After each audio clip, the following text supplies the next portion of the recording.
and welcome back to BookTube with Amy. Today I thought we would sit down and we would go through my yearly stats and see where I finished for the year.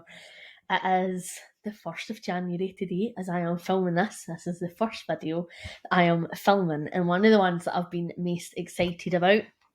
So just want to do a wee run through for anybody who's new to the channel or anybody who hasn't watched my stats videos before, so that you know what I have been tracking, because it's still a pretty new thing on the channel. I've really only been doing it for the past 6 months or so. So I wanted to start tracking my female and male, non-binary gender split. And I wanted to be making sure that I was reading more female authors than I was male authors. And then wanted to track ethnicity, but I wanted to track Scottish authors separately. So I wanted to make sure that I was reading at least a book by a Scottish author a month, so that I was promoting them on my channel. I think it's something that my channel is pretty well known for at this point, is promoting Scottish authors. So that was something that I just wanted to track to make sure that I was actually meeting that standard. And then I wanted to track how many BAME authors I was also supporting, because I have so many books on my shelves written by BAME authors, and I just didn't know if I've really been making as much of an effort to pick them up. We know that publishing is saturated by white authors, and it is far easier for a white author to get published. So I just wanted to be a wee bit more mindful of that when it came to me reading from my shelves. And then I wanted to track my queer versus non-queer split.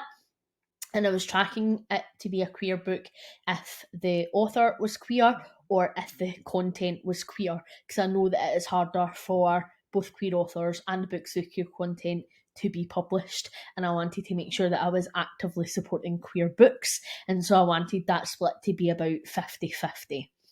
I then was tracking genre, and also tracking page count, and also tracking what I was reading in a series versus standalone, and then tracking how many DNFs I was having as well. And so this is what I've been tracking for the past sort of 6 months. But I've populated my year's worth of reading onto my statistics so that we have a year's worth of statistics to see where I am sitting. And this will just sort of catch you up on where my reading was last year. And then we can talk a wee bit about what we're going to do going forward. So as you can see here on my first page, my gender split for the year was 85% female authors versus 85 books were female authors, which came in at 73%, versus 31 books by male authors that was coming in at 27%. Really happy with where that was sitting. I wanted it to be about 3/4 female, which is not too far off of where we are. I'm sure that David Sodergren becoming one of my favourite authors has, skewed it a wee bit. But I am really happy where that one was sitting, so pleased with that statistic. And then for ethnicity, so 96 of the books that I read this year were by white authors, and that made up a whopping 83% of my reading, which, I guess shouldn't really shock me, but I'm still surprised that it is so predominantly white. I have fell a wee bit short on my Scottish author reading, so I only read 9 books this year by Scottish authors, which only made up 8% of my reading, so that is something that I am definitely going to be mindful of next year when it comes to what I am choosing to pick up. So then my BAME authors, so I read books by 11 BAME authors this year, which actually isn't too bad. I guess that just works out one a month-ish, other than 1 month, and considering I didn't really start focusing on that until the second half of the year, I am not comfortable with where that sits by any means. I think that should be far higher than it is, but considering I only started really focusing on it the second half of the year, I think it's no bad. If we're only taking into account I was focusing on it for 6 months. And then for my queer versus non-queer split, so 59 books that I read this year were not queer, and that made up 51% of my reading, versus 57 books that were queer, which made up 49% of my reading. And I know I was saying I was looking for that 50-50 split, but 1% either way. I'm comfortable with where that one is sitting, and so I would say that I have achieved that goal, and I'm really pleased with that. So then for book genre, my most predominantly read genre this year was fantasy books. I read 17 fantasy books this year. It's no surprise that is the genre that I gravitate to the most. My second most read was horror. I read 16 horror books this year. Again, fantasy and horror are my most read genres, so that's no a shock. And then YA fantasy came in at 16. I'm actually shocked that I've read more fantasy than YA fantasy, because it tends to be YA fantasy that I gravitate towards. But the three of them being at my top isn't a shock. The next one's a wee bit of a shock. So my next most read genre was paranormal romance, and I read 15 paranormal romance books last year. That is the entirety of the Spooky Stackhouse series. I really, really love those books, and I loved rereading them. And then next is graphic novels. I really did get into graphic novels last year in a way that I haven't before. Like, I've read them before, I've owned some, I've enjoyed them, but I've never actively sought out other graphic novels that I might enjoy, and I made an effort last year to do that. And so the graphic novel count for last year was 10, and I'm really pleased with where that's sitting. Middle grade, I read 8 middle grade books last year, and again, I made an effort to try and get into middle grade, and I'm so glad that I did, because I found some amazing gems. Literary fiction, I read 7 literary fiction books last year. Again, another genre that I try to make more of an effort of. Literary fiction really intimidates me, but it's something that I've found I actually really enjoy if it is about a subject that I'm interested in, or if it's like quite politically driven, I tend to really enjoy it, or if it's set in Scotland. So I'm really pleased with where that's sitting, because I did make more of an effort. Crime thrillers, I'm surprised this is as high as it is, but I read 5 last year. Romance, I read 5 last year. I did make more of an effort with romance last year as well. Cozy mysteries, I read 4 last year. I'm surprised that's as low, because I just went through like a whole cozy mystery like era last year, where it was all I wanted to read. I read 4 picture books last year. I read 3 non-fiction books, which is really good for me, because I never gravitate towards non-fiction. I read 3 thrillers, I read 2 sci-fi, and I read 1 historical fiction. You can see over here my series versus standalone split. So 67 of the books that I read last year, which makes up 58% of my reading, were a series, and then 49 books, which makes up 42% of my reading, were standalones. And I'm really pleased with that split, because I was doing my I seriously need to finish this challenge last year.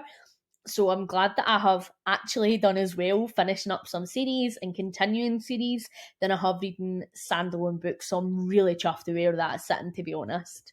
So I also wanted to then track my ratings against all the metrics that I was tracking, I guess. So Scottish authors, on average, I rate higher, and that they come in at 4.22. BAME authors, they come in at 4.9, and then white authors, they come in at 3.99 on average. Female authors come in at 4.4, and male authors come in at 3.97. Queer books rate 4.35 on average, and non-queer books rate 3.69. For series, that rates 4.3, and for standalones, 3.63. So let's go into the genres now. Let me just move myself so you can see. So graphic novels tend to rate 5 stars. Paranormal romance tends to rate 5 stars, but like that was on the Charlene Harris, so take that with a pinch of salt. Picture books rated 4.75. Fantasy rated 4.41. Middle grade 4.38. Cozy mystery rated 4. Literary fiction rated 3.86. I'm surprised that's rated as high. I'm pleased it's rated as high as it is, but still surprised. Horror rated 3.81. YA fantasy 3.5.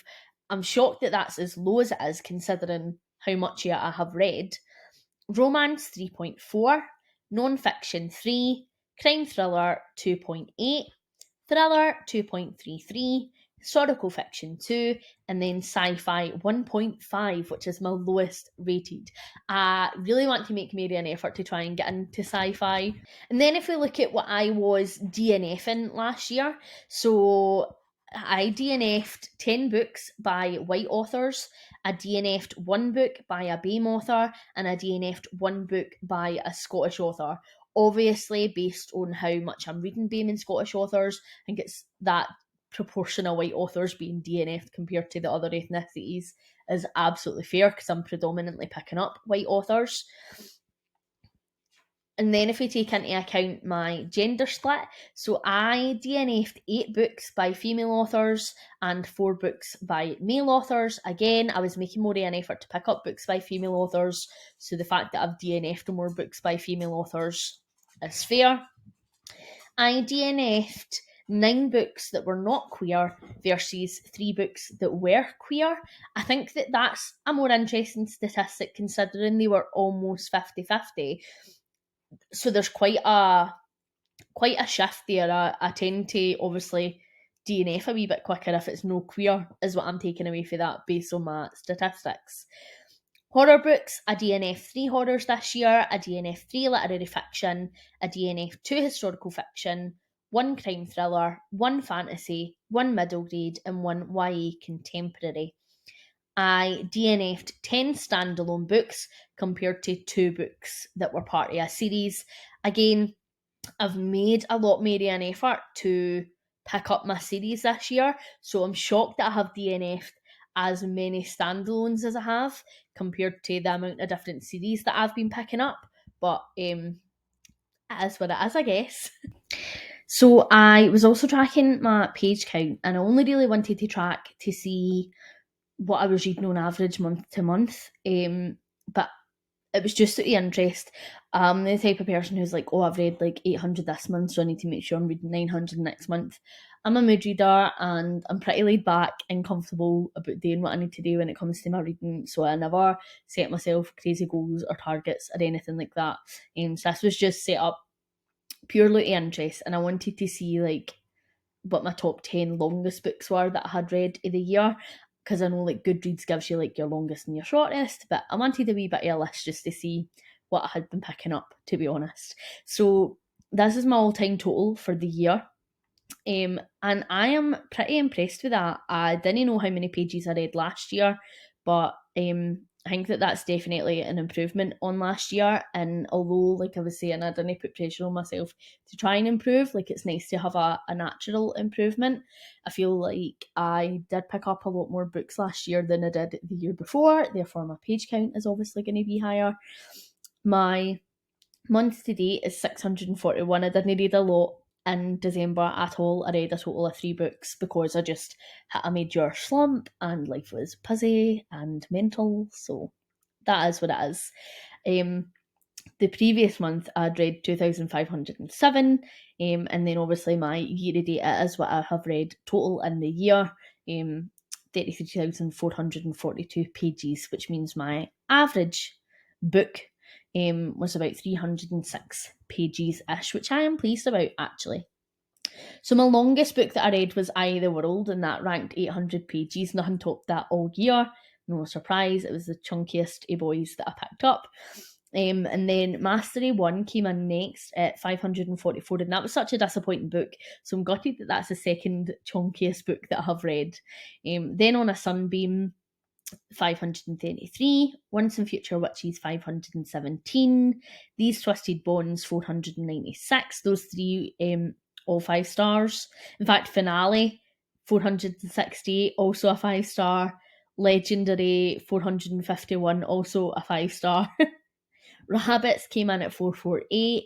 I can't even remember how I rated Rabbits, but it definitely wasn't a 5-star. That was like a 2, a 3 if I'm being generous. Oh, my rating's right beside it, it's a 2. Chocolate Chip Cookie Murder came in at 436, that was a 3, and then The Mortal Word, 433, and that was also a 5-star. I'm really pleased with those, to be honest. And a lot of the chunkier books that I picked up this year seem to be 5 stars, which is pretty interesting. Some of them were like in a series, so these Twisted Bonds series, finale and legendary series, chocolate chip cookie murder series, the mortal word series, the world obviously series. So I'm glad that the chonky series are rating high as well. So now that you've seen my end of year stats, I thought we'd just come in and we'd have a wee chat about what I'm going to do going forward next year. So I have set myself a shelf destruct TBR. Video will be coming, so you'll see what is on that. And I've picked 6 books that I want to read by the end of the year. I am going to continue my I seriously need to finish this challenge into 2023, because I feel like that just helped me put much more of a focus on the series that I had on my radar and that I actually wanted to pick up, without it being like a really rigid, you need to read this, you need to read that, because I do have so many books and I do have so many series. It meant that I could almost mood read with what series I fancied dipping in and out of, and I feel like just constantly catching up, doing my wrap-ups, talking about it on the channel, gave me a real focus and a real want to pick up and finish these series. So I'm definitely going to continue that into the new year. There's also going to be a video coming, or you'll maybe have seen that already, depending on when this goes up, about how I finished last year and what I want to read next year. My Goodreads goal for this year, I'm setting at 80 books. I set it at 80 last year also and I surpassed that, but I'm setting at 80 again this year because I do find I can get a wee bit slumpy sometimes if I am finishing up a series or like a couple of series in a row. I've definitely found that about my reading this year. Sometimes, like if I've finished a series and it's been one that I've really been enjoying, I just need a wee bit of a breather before I jump right into another book, versus a standalone where I can just sort of churn through them. And also, if it is a bigger series, then I need a wee bit of time to recover after that also. And I'm just choosing to read some bigger books next year as well. You know, me and Simon have started reading the Wheel of Time series together, and they are bigger books, and I don't want to rush them and no experience them properly, because I'm trying to get through them so that I can move on and read on like something else, so that I have a book to talk about or a goal to hit. So I'm setting it at 80, and if I hit 80 I'll be chuffed. If I pass 80, brilliant.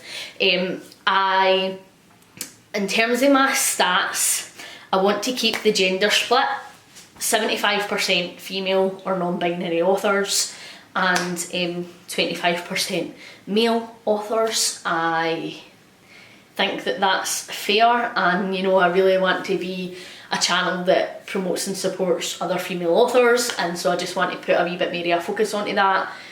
As I've said before, like, most of the books on my shelf are by female authors, so that shouldn't be too difficult. I want to read at least 12 books this year that are by Scottish authors. I want to make that a set goal and hit that, so I'm reading from at least one Scottish author a month. I want to read minimum 15 books by BAME authors next year, so that will be an increase in both of those demographics on this year. But again, one that I hopefully don't need to put too much pressure on myself to achieve, because I'm a mood reader, and so like I can't really set TBRs and stuff like that, or I can't say like, right, okay, well you're going to read this book, that book, that book, this book by a BAME author, just so that I can hit a statistic, because it's not really how my brain works. But if I've got that goal in mind, then when I'm coming through and I'm perusing my shelves that are currently empty, then hopefully I will gravitate towards those books as opposed to having it be a set list. In terms of everything else I track, I am not going to set any specific goals. I think last year I read pretty widely in terms of my genres. I am planning to do the same again this year. I'm going to be continuing with my Try That trope. Me and Simon are going to be bringing back Book 101, so there's going to be some classics in there as well. I didn't read a single classic last year, which is unusual for me. So I am not going to set any firm goals in terms of my genre splits. I'm not going to set any firm goals in terms of my page counts or what I want to be reading month on month. I am only going to set goals in terms of the basic general statistics that I track, and everything else it's just what it is. Thank you very much for watching. Hopefully you're enjoying everything that you are reading at the moment. Please like and subscribe if you haven't already, and I will catch you in the next one. Bye!